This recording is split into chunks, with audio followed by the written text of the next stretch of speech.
एक बार दो भाई एक जंगल से गुजर रहे थे। चलते चलते काफी समय बीत गया और सूर्य अस्त होने को था।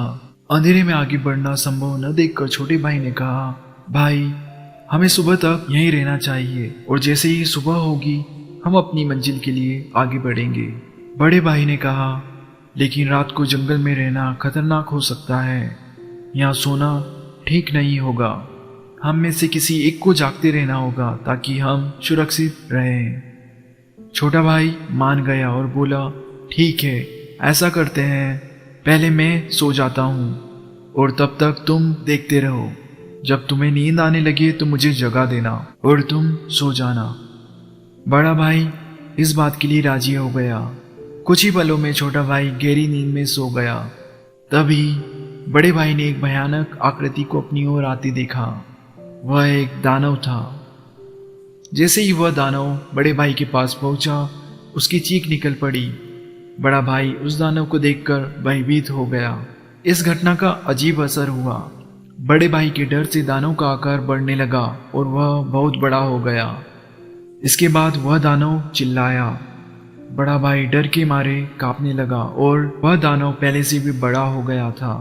वह दानव धीरे धीरे बड़े भाई की ओर बढ़ने लगा। उस बड़े से दानव को अपनी ओर आती देख वह बड़ा भाई जोर से चिल्लाया, भाई। और जैसे ही वह चिल्लाया, वह बेहोश हो गया और नीचे गिर गया। उसकी आवाज सुनकर छोटा भाई जाग गया और अपने भाई को ऐसे पड़ा देख उसने सोचा कि उसका बड़ा भाई थकान के कारण सो गया है। अब छोटा भाई पहरा देने लगा।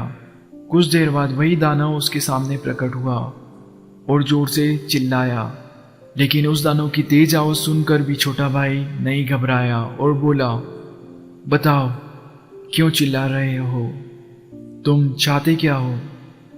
अब फिर कुछ अजीब हुआ। छोटे भाई की हिम्मत से दानव का आकार घट गया और वह छोटा हो गया। पहली बार वह दानव किसी ऐसे व्यक्ति से मिला था जो उससे नहीं डरता था। घबराहट में वह दानव फिर से वो छोटे भाई पर चिल्लाया। इस बार भी छोटा भाई नहीं डरा और इस कारण राक्षस पहले से छोटा हो गया। आखिरी प्रयास में उस दानव ने अपनी पूरी ताकत से चिल्लाया, लेकिन छोटा भाई मुस्कुराया और बोला, बताओ तुम चाहते क्या हो। इससे वह दानव बहुत छोटा हो गया और छोटे भाई ने उसे अपने हथेली में ले लिया और रुमाल में बांधकर अपने झोले में रख लिया। देखते ही देखते सुबह हो गई। छोटे भाई ने बड़े को जगाया और अपनी मंजिल की ओर चलने को कहा। वे धीरे धीरे आगे बढ़ने लगे। तभी बड़े भाई को रात की घटना याद आई और वह बोला, क्या पता कल रात क्या हुआ। एक भयानक बड़ा सा दानव हमें मारने आया था। तभी छोटे भाई ने अपने झोले से रुमाल निकाला और बड़े भाई को उस दानव को दिखाते हुए बोला, क्या आप इसके बारे में बात कर रहे हैं।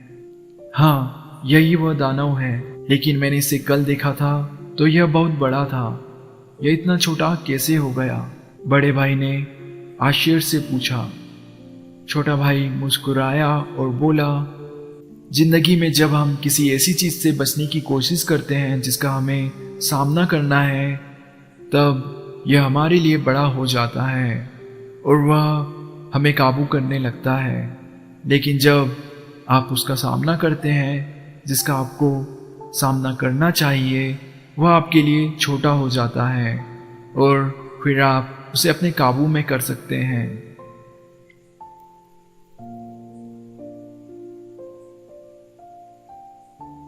ये दानव वास्तव में हमारे जीवन में आने वाले संघर्ष हैं, जीवन की समस्याएं हैं। यदि हम इन स्थितियों को नजरअंदाज करते रहें तो ये समस्याएं बड़ी हो जाती है और हमें काबू करने लगती है। लेकिन अगर हम साहस के साथ उनका सामना करते हैं तो ये समस्याएं धीरे धीरे छोटी हो जाती हैं और आखिर में हम उन पर काबू पा ही लेते हैं। इसलिए जीवन में जब भी ऐसी परेशानियां आए जिनका आपको सामना करना पड़े, तो उन्हें अनदेखा ना करें। जिन स्थिति का आपको सामना करना है उसका पूरे विश्वास के साथ सामना करें और उससे बचने की कोशिश ना करें। जब आप ऐसा करते हैं तो कुछ ही समय में वे समस्याएं इतनी छोटी हो जाएगी कि आप उन्हें काबू कर पाएंगे और उन्हें हमेशा के लिए खत्म कर पाएंगे।